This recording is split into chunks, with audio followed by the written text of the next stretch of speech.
우리가 오늘부터 살펴볼 에베소서는 아주 참 내용이 아주 복잡하고 깊은 그런 내용을 담고 있는 책이 에베소서입니다. 그 사도 바울의 서신서 중에 13개를 적었는데요, 신약에. 그 중에 면류관이다 할 정도로 사도 바울의 사상 깊이 그 폭, 그것을 아주 응축적으로 담아내고 있는 책이 에베소서입니다. 그래서 로마서는 복음의 순수한 표현이라면 에베소서는 순응하고 엄미한 표현이 바로 에베소서의 내용이다. 그래서 오늘 본문만 봐도 그렇습니다. 여러분, 오늘 본문 3절에서 14절까지 어디가 시작이고 어디가 끝인지 모를 정도로 한 문장입니다. 그러니까 한 문장 하나의 생각만 해도 될까 말까 한데, 여기에 사도 바울은 형용사의 형용사, 부사의 부사, 마침표 없이 폭포수처럼 자기가 알고 있는 깊이 있는 내용을 막 쏟아내다가 나중에는 주체할 수 없어서 하나님을 찬양하고 그리고 끝내는 것이 에베소서입니다.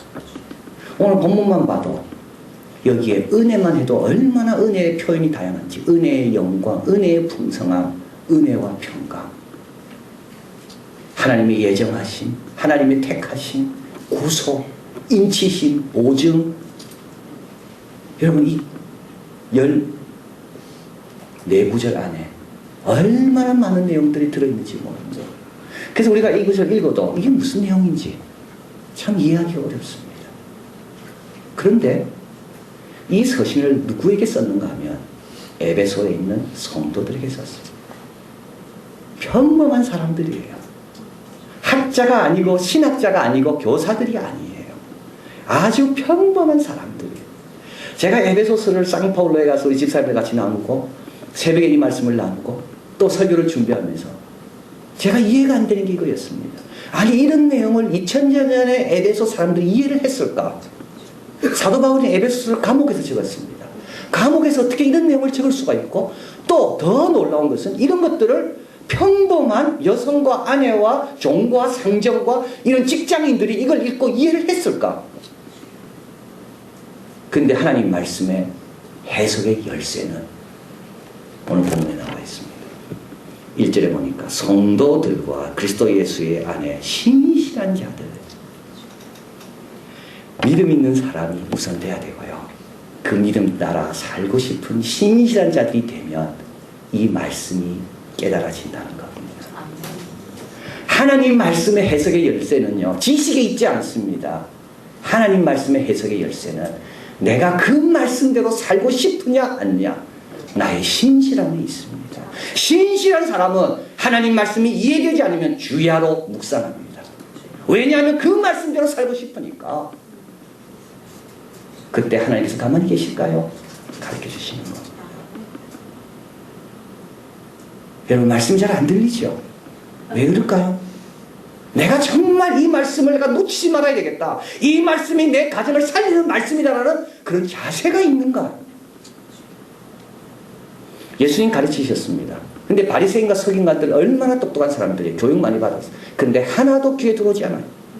그러나 고기 잡던 베드로 예수님 말씀 듣는 순간 생명이 말씀이다, 내가 어디로 가겠는가, 이 말씀을 두고. 왜냐하면 베드로는 다 버리고 예수님을 따랐기 때문에 그런 겁니다. 에베소서의 주제는 오늘 10절에 나와 있습니다. 같이 한번 읽겠습니다. 10절. 하늘에 있는 것이나 땅에 있는 것이 다 그리스도 안에서 통일되게 하려 하십니다. 이게 에베소서의 주제입니다. 여러분, 하늘과 땅이 지금 통일되고 있지 않습니다. 한 머리의 통치를 받아야 되는데, 한 분의 경영에 따라 움직여야 되는데 하늘과 땅이 지금 차이가 나 있습니다. 우리 예수님께서 기도하신 내용도 뜻이 하늘에서 이룬 것처럼 땅에서도 이루어지기를 원하고 그렇게 기도하라 그랬습니다. 그래서 하나님께서 성도들에게 하늘에서 이룬 것처럼 땅에서도 이루어지도록 에베소 교인들이 그 역할을 하라고 이 서신을 적은 겁니다. 근데 또 누가 이 일을 할 수 있나요? 신실한 사람이 할 수 있습니다. 신실한 사람. 한 알의 밀이 땅에 떨어져 죽은 것처럼 자기를 희생할 줄 아는 사람이 만물을 통일되게 하시는 하나님의 일에 쓰임받는다는 것. 자, 그래서 우리는 이제 오늘부터 에베소서를 통해서 하늘에서 이루어진 것처럼 땅에서 이루어지길 원하시는 하나님 계획하신 그 하늘의 가정이 우리 이 땅의 가정이 되고, 하늘에서 계획하신 그 직장이 이 땅의 직장이 되고, 하나님께서 원래 의도하셨던 그 교회가 오늘 우리의 교회가 되기 위해서 이제 에베소서 말씀을 들으려고 합니다. 그래서 여러분 이번에 그냥 듣지 마시고요, 이 진짜 직장생활 제대로 한번 해보자. 진짜 내가 남편으로서 아내로서 제대로 한번 해보자. 진짜 내가 부모로서 제대로 한번 하나님이 원하시는 부모의 역할 제대로 한번 해보자. 이런 각오로 들으실 때 하늘에서 이룬 것처럼 땅에서도 이루어지는 통일의 역사가 일어날 줄 믿습니다. 오늘 본문은 첫째로 이 사명을 맡은 우리가 누구냐 그래서 이야기합니다. 통일을 하라고 주님께서 우리 보고 말씀했는데 왜 우리 보고 하라고 했을까요? 그에 대해서 말씀드립니다. 오늘 본문 첫째 보면 이렇게 말씀합니다. 우리 같이 한번 읽겠습니다. 4절 3절 같이 있습니다. 찬송하리로다. 하나님 곧 우리 주 예수 그리스도의 아버지께서 그리스도 안에서 하늘에 속한 모든 신령한 복으로 우리에게 복 주시되, 우리는 누구라고 나와 있나요? 하늘에 속한 모든 신령한 복을 받은 자입니다. 여러분, 여기 신령한 복은요 일반 복하고 다릅니다. 신령한 복은 그리스도 안에서만 받습니다. 일반 복은 예수 안 믿어도 받아요. 그리스도 밖에서도 받아요. 예수 안 믿어도 잘 됩니다. 예수 안 믿어도 공부 잘해요. 그건 일반 복이에요. 그리스도 안에서만 받는 복이 신령한 복이에요. 사제의 복이에요. 기도할 수 있는 복입니다. 남을 위해 축복해 줄 수 있는 복입니다. 어둠의 권세들을 제어할 수 있는 그런 복입니다. 이건 신령한 복입니다. 그리고 하늘에 속했다는 말은 이건 또 무슨 말입니까? 하늘과 땅을 다 통치하시는 그 영역에 미치는 그분이 주신 복입니다. 그 복을 받은 우리가 하늘도 알고 땅도 아니까 통일의 도구로 부르심을 받는 겁니다. 또 오늘 본문에 우리가 왜 그 일을 해야 되는가 나와 있는데요. 4절 또 읽겠습니다. 곧 창세전에 그리스도 안에서 우리를 택하사 우리로 사랑 안에서 그 앞에 거룩하고 흠이 없게 하시려고 하나님 우리를 택해 주셔서 그렇습니다. 여러분, 모세를 택한 것은 모세의 큰 축복이었습니다. 하나님께서 아브라함을 택한 것은 갈대아우르에 사람 많았지만 하나님께서 택함 받았기 때문에 아브라함은 아브라함에서 아브라함으로 바뀐 겁니다. 똑같은 택함을 우리도 받았다는 겁니다. 창세전이란 말은 무슨 뜻일까요? 오랫동안 하나님이 생각하신 겁니다. 내 한 사람을 택하기 위해서 하나님께서는 오랫동안 생각하신 겁니다. 우리 예수님께서 제 아들 택할 때 밤이 맞도록 기도하고 택하셨습니다. 왜요? 일단 택하면 책임져야 되기 때문에. 일단 택하면 하나님께서 하나님 원하시는 의도대로 우리를 빚어가셔야 되기 때문에. 그래서 하나님은 그냥 쉽게 택한 게 아니에요. 창세전부터 나를 향한 생각이 있었고 때가 돼서 나를 택해 준 겁니다. 여러분, 보네프라는 독일의 신학자, 저번에 한번 설교하면서 말씀드렸습니다. 저는 그분의 시가 너무 좋아요. 나는 누군가라는 시, 나는 누굽니까? 감옥에 갇혔습니다. 히틀러를 암살하려고, 히틀러는 아무리 해도 정신병자예요. 히틀러 살려주면 많은 사람이 죽기 때문에 차라리 내가 히틀러를 암살하고 내가 죄를 짓더라도 많은 사람을, 유대인들을 살려내야 되겠다. 그래서 그 암살에 가담했다가 발각되는 바람에 히틀러가 감옥에 갇힙니다. 근데 그 사실이 다 퍼질 거 아닙니까? 그러니까 주위 사람들이 히틀러를 추앙하게 됩니다. 아니죠. 보네프라는 신학자를. 와, 보네프 훌륭하다. 그래서 보네프가 시를 써요. 나는 누군가? 나는 그들이 생각한 처럼 그렇게 용기 있는 게 나은가? 안 그러면 그들의 추앙을 좋아하는 게 나은가? 어떨 때는 용기 있게 내 자신을 드리는 게 그게 나은가? 안 그러면 어떨 때는 혼자 방에서 외로움과 두려움에 떠는 게 나은가? 근데 맨 마지막에 이렇게 해요. 나는 이것도 나가 아니고 저것도 나가 아니고 나는 하나님의 것이다. 여러분은 누굽니까? 여러분은 하나님의 것이에요. 이게 하나님이 택하신 거예요. 그냥 걱정할 필요가 없는 거예요. 병이 와도 걱정할 필요가 없는 거예요. 난 하나님 것이니까. 어려움이 와도 걱정할 필요가 없어요. 난 하나님 것이니까. 하나님 책임지려고 택하셨지 하나님 심심해서 택한 게 아닙니다. 그러니까 우리가 어떻게 살아야 됩니까? 아버지의 뜻대로 살아야 됩니다. 아버지 뜻대로 사는 사람에게 뭐가 두려울 게 있습니까? 또 오늘 본문에 보면 이렇게 말씀합니다. 우리는 하나님의 자녀라고 이야기합니다. 5절 같이 있습니다. 그 기쁘신 뜻대로 우리를 예정하사 예수 그리스도로 말미암아 자기 아들들이 되게 하셨으니, 택하심은 과거라면요 아들이 되었다는 말은 지금 현재 우리가 누리는 걸 말합니다. 로마 당시 사람들은 아버지와 아들과의 관계가 깊지 않았습니다. 그래서 양자로 가는 게 너무 쉬웠어요. 왜냐하면 아이를 태어나면 아이를 아버지 발 앞에 갖다 놓는다. 그럼 아버지가 그 아이를 주워 들면 그 자기 아이가 되는 거고, 아버지가 돌았으면 그 아이는 버려지는 겁니다. 부모에 대한 그렇게 그 마음이 없었습니다. 지금처럼 양자로 보내는 게 그렇게 애절하고 미안하고 그런 게 전혀 없었어. 근데 이 아이가 좋은 집에 양자로 갔어. 그럼 어떻게 살아야 됩니까? 그 집의 가풍에 따라 살아야 됩니다. 나를 양자 삼아준 그 아버지가 너무 선한 일을 하고 있다면 그 아버지의 선한 뜻에 나도 맞춰 살아야지. 그 양자가 사는 방식이 바로 그게 맞는 겁니다. 여러분, 우리가 하나님의 자녀가 됐다면 이제는 어떻게 살아야 됩니까? 아버지가 관심 갖는 부분에 맞춰 살아야 되는 겁니다. 아버지는 만물을 통일되게 살기를 원하는데 나는 만물을 자꾸 갈라놔요. 여러분, 그건 자식의 도리가 아닙니다. 아버지가 뭘 생각하는지를 늘 생각하면서 나도 아버지의 뜻에 맞춰서 아버지가 기업으로 주신 그 사명, 유산으로 남긴 그 사명, 그 아버지가 평생 꿈꾸던 거, 그거를 내가 이어받는 것이 아들의 도리입니다. 오늘 본문에 이렇게 이야기하죠. 어떻게 구속받았습니까? 오늘 본문에 이렇게 어떻게 아들 7절에 우리가 그리스도 안에서 그 은혜의 풍성함을 따라 그 피로 말미암아 구속고 죄사함을 받았다. 우리 아버지는요, 우리를 아들 삼기 위해서 아들을 희생한 겁니다. 여러분, 우리가 부모라도 자식이 아까운 거 있잖아요. 여러분, 우리가 부모라도 자식 때문에 화나는 거 있습니다. 이 자식 때문에 내가 얼마나 고생하고, 이 자식 때문에 내가 얼마나 희생하고, 이 자식 때문에 내 쓰고 싶은 것도 못 쓰고. 여러분, 우리는 아무리 부모라도요, 자식을 위해서 희생하는 것에 대해서는 억울해합니다. 근데 우리 하나님은 어떤가요? 우리를 구원하기 위해 당신의 친아들을 들이신 분입니다. 그리고 오늘 본문에 그걸 기뻐하신다 나와 있어요. 요번에 우리 빌 클린턴 대통령이 미국 가서 140일째 이제 그 억류되어 있던 이 미국 여기자 2명을 이제 데리고 왔습니다. 그 캘리포니아에 있는 로스앤젤레스 근처 그 버뱅크라는 이제 공군기지죠, 공군기지. 거기에 이제 내렸을 때 그 2명 중에 한 명이 로라 링은 다음과 같이 말했습니다. 언제 노동교화소로 보낼지 모른다는 두려움에 휩싸여 있었는데 갑자기 불러나간 그 한 방의 문이 여는 순간 빈 클린턴 전 대통령이 그 앞에 서 있었다. 30시간 전만 해도 유리와 나는 북한의 죄수였다. 우리는 12년 노동교화령을 선고받고 있기 때문에 언제라도 노동교화소로 보내질 수 있다는 두려움에 떨고 있었다. 갑자기 한 모임에 나가라는 말을 들었다. 모처로 이동해 문을 열고 들어가는 순간 우리 앞에 클린턴 전 대통령이 서 있는 것을 보았다. 그 다음부터 바뀐 겁니다. 문을 열고 들어가는 순간 예수님이 서 계신 거예요. 우리는 평생 노동교화령에 갇혀가지고 평생 죄수 노릇밖에 할 수 없었는데 예수님이 딱 우리를 위해서 와 계신 거예요. 여러분, 이번 일을 보면서 저는 참 우리 한 2년 전이 생각났습니다. 아프가니스탄에 청년들이 인질로 있다가 돌아왔을 때 목소리가 얼마나 대조가 되는지. 그때 이 청년들은 고개를 못 들었어요.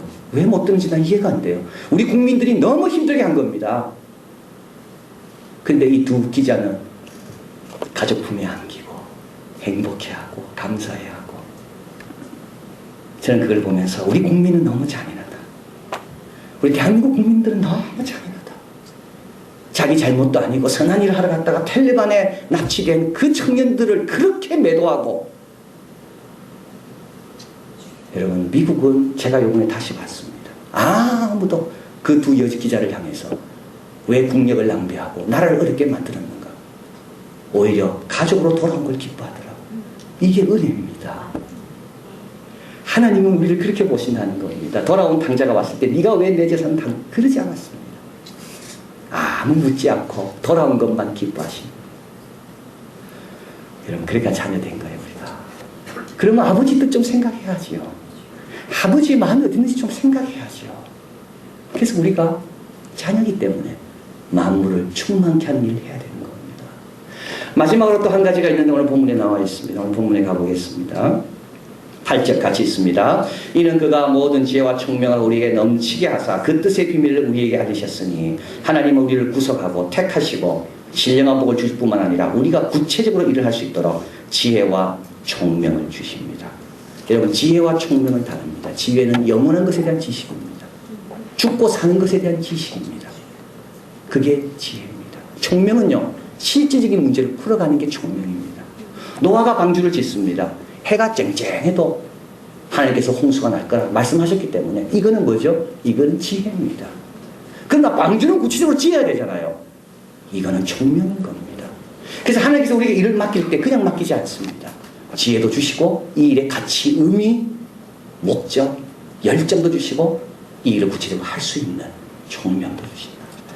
그래서 윌리엄 마클레이는 말합니다. 그리스도께서 우리에게 영원과 시간이라는 두 문제의 해결책을 모두 주셨다. 인간에게는 영혼에 대한 위대한 진리를 알 수 있는 능력과 아울러 역사의 매 순간 일어나는 문제를 해결할 수 있는 능력, 이게 총명입니다. 겁날 게 뭐가 있습니까? 그죠? 문제가 닥치면 지혜를 구하면 되고 하나님께서 지혜 주시면 따라서 총명도 따라갈 거니까. 그래서 통일을 이룰 사람이 우리밖에 없는 겁니다. 아버지의 마음을 가지고 있죠. 하나님께서 지혜와 총명도 주시죠. 그런데 우리는 참 이런 크신 축복, 크신 권세를 갖고 있음에도 불구하고 우리의 생각은 너무 작습니다. 오늘도 무엇을 먹을까, 무엇을 입을까에 대한 관심이 가 있는 거예요. 흔들리는 세계의 축이라는 책이 있습니다. 뉴스윅 편집장이면 포린 어페어 편집장을 지낸 파리드 자카리아가 적었어요. 이 사람은 인도 사람입니다. 18살에 미국을 건너갔습니다. 이 책은 이제 미국 중심의 단극 체계에서 새롭게 부상하는 이제 여러 나라들의 영향력이 커지는 이제 새로운 세계로 바뀌고 있다. 그래서 축이 흔들리고 있다. 이것을 이 책에서 쓰고 있습니다. 힘과 권력이 국가에서 다른 주역으로 미국에서 중국, 러시아, 브라질, 인도로 물론 이런 나라들이 당장 힘을 발휘할 것이라고는 말하지 않습니다. 중국이 일어나지만 중국은 당장 힘을 발휘하지 못할 거다. 왜냐? 중국이 힘을 발휘하기를 러시아가 가만히 있지 않는다는 거죠. 인도가 가만히 있지 않는다는 겁니다. 그럼 인도하고 미국하고 가까워지겠죠. 뭐 이제 이런 이야기들입니다. 그러나 시대는 바뀐 겁니다. 어떻게 바뀌었는가 하면 수많은 다른 장소로부터 수많은 다른 민족들에 의해서 세계는 규정되고 이끌려가는 새로운 세상. 자, 그러면 미국이 할 일이 있다는 거예요. 미국 할 일은 뭐냐? 이런 세상에서. 미국은 보편적인 툴, 보편적인 룰을 제공하는 그 역할이 미국이 지금 해야 될 일이다. 예를 들면 중국이 대만을 대할 때, 인도가 아프가니스탄을 대할 때, 파키스탄을 대할 때 미국이 약소국을 대하는 좋은 룰을 만들어 놓고 준수하면 라이징 컨트리, 일어나는 나라들도 그게 따를 수밖에 없다는 거. 그게 미국이 할 일이라는 거. 또 한 가지 미국이 할 일은 도덕적 정당성의 힘임을 알고 좋은 이미지가 사람들의 마음을 움직이는 가장 강한 것임을 알고 좋은 이미지를 심도록 아프가니스탄에 군대를 보낼 뿐만 아니라 도서관도 세워주고 학교도 세워주고 그 일을 자꾸 하는 겁니다. 그리고 마지막으로 함정에 빠지지 말라고 말합니다. 이 함정이라는 것은 테러들이 원하는 함정입니다. 테러들은요, 2-3명 젊은 애들이 그냥 폭파시켜버려요. 그러면 2-3명에 의해서 폭파되잖아요. 그러면 미국 전체 군대가 동원돼가지고 걔를 잡으려고 뛰어든다는 겁니다. 그럼 함정에 빠지는 거죠. 왜냐하면 사람들은 그걸 보면서 테러범을 욕하는 게 아니라 미국을 욕한다는 겁니다. 이게 함정이라는 거. 그럼 함정에 안 빠지려면 어떻게 해야 됩니까? 미국은 스스로에 대해서 자신감을 가지라. 너무 두려워하지 말고. 천안문 사태 이야기합니다. 천안문 사태가 일어났을 때 1989년도에 천안문에 집결한 중국의 시위대들이 그들이 들고 주장했던 것이 있는데 그거는 F-16 전투기가 아니라 그들은 자유의 여신상을 들었다는 겁니다. 이 말은 뭐냐면 아직도 많은 사람들은 미국이 꿈꿔오던 그 이상이 우리의 대안이라고 생각한다는 거죠. 그는 마지막으로 이렇게 말합니다. 거의 모든 객관적인 기준으로 볼 때 오늘날 미국은 축복받은 위치에 있다. 세계에서 이전의 입지를 회복하기 위해서 스스로에 대한 확신을 되찾으라. 저는 그걸 보면서 우리 예수 믿는 사람도 마찬가지입니다. 우리는 더 많은 축복받았습니다. 더 많은 것이 기다리고 있어요. 근데 스스로에 대한 자신감이 없어요. 기도를 해도 이제 좀 크게 기도해야 될 겁니다. 온 우주를 주관하신 하나님, 부족한 나를 통하여 온 우주가 저의 영광으로 가득 차게 해달라고. 학교를 볼 때 그냥 직장이 아닙니다. 이 학교에 주님의 역사와 주님의 열매가 나타나는 그 학교가 되게 해달라고. 여러분, 그렇게 우리가 기도해야 됩니다. 직장에 가도 마찬가지입니다. 그냥 직장에 돈 벌러 가는 게 아니잖아요. 그래서 오늘 본문에 우리에게 말씀하는 게 하나 있는데요. 본문에 제일 많이 나오는 단어입니다. 그게 뭐죠? 안에 거하라는 겁니다. 그리스도 안에. 이런 복은 그리스도 안에서 받은 것처럼 이런 능력과 이런 사역을 감당하기 위해서 우리는 여전히 그리스도 안에 머물러야 됩니다. 말씀 가까이, 십자가 가까이, 그리고 죽게 하듯 하는 겁니다. 이게 주님 안에 거하는 겁니다. 이게 신실한 자의 모습입니다.